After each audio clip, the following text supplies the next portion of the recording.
Hello, this is Zlewikk, and today I would like to share with you some knowledge about EU4 religions.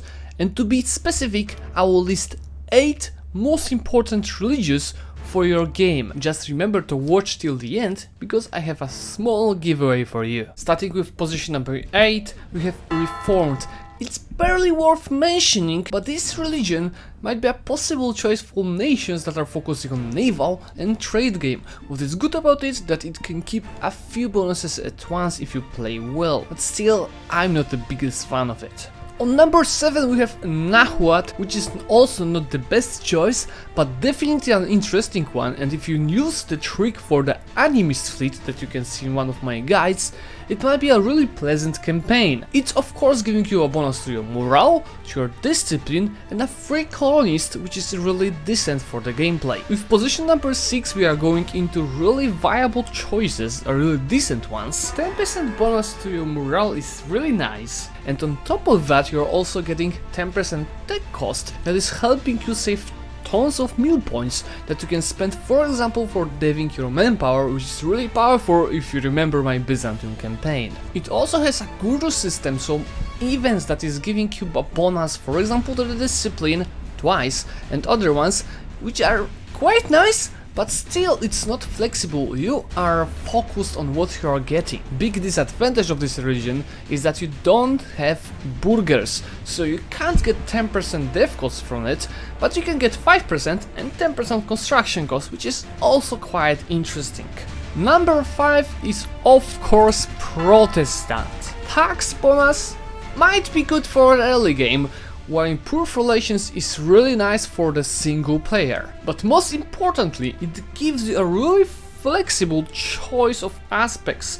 For the military you have discipline bonus, you have morale and manpower recovery speed, while for the time of the peace you can be really flexible. You can get the dev cost, production efficiency, and many other bonuses that you can flip wherever you want. The last strength of the Protestant is that they have standard estates, which means that they can get tons of manpower from the nobility and manpower recovery speed, while from the burghers they can get 10% dev cost. Just below the top 3, so on the position number 4, we have Islamic religions, and the order is Shia, Ibadi, Sunni, at least according to me. Of course you can remember that Shia gives you morale bonus, Ibadi gives you good produce modifier, while Sunni gives you shit. But what is more important here is the bonuses that they share. So piety, the only way here is of course legalism, that gives you tech cost. Tech cost saves you tons of power points for deving your provinces, for example, or for expansion.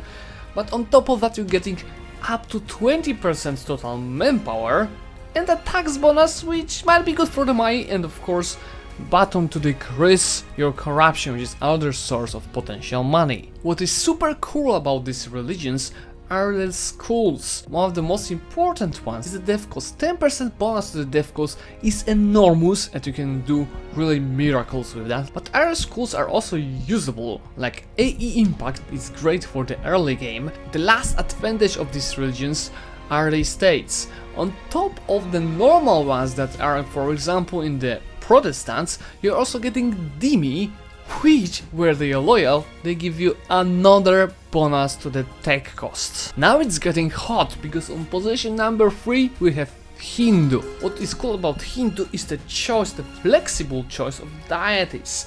Because you can, for the war, get a discipline one and the siege ability. For the expansion you can get co-creation cost and AE impact, or bonuses to the economy, building up your country, and many others. What I do really like about Hindu is that you have a huge chance to have a really nice leader. Why? Because your rulers might get from the events a lot of bonuses to their stats, and if you get Surya as your deity, you can also get close to 666 air. I really like that they keep both Giants and Vaishya's estate, so you get a dev cost bonus, you get construction cost, and a huge bonus to your production. Number 2 will be probably a surprise for most of you, but it's Shinto.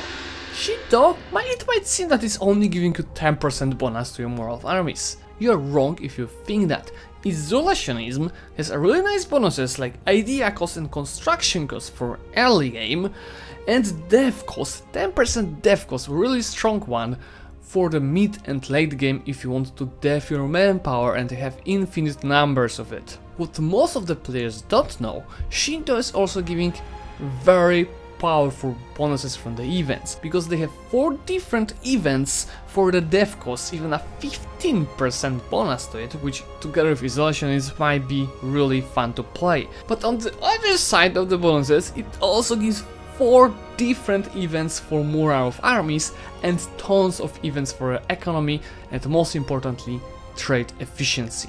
I think that's number 1 is obvious for most of you, it's Orthodox. Maybe a basic bonus from this religion does not do much, but we have a very flexible choice of icons and bonuses on those icons are powerful. 10% dev cost, construction cost, AE impact, improve relations, a discipline, whatever you really need, even harsh treatment cost. And of course I cannot forget about this 33% local manpower bonus, which together with the dev cost bonuses might get your country to really huge amount of the manpower. There are probably tons of the things that I didn't mention in this guide, but that's because I didn't want to make it 20 minutes long, I wanted to do it in a nutshell, so get the most important information about each of the religions. And this ranking is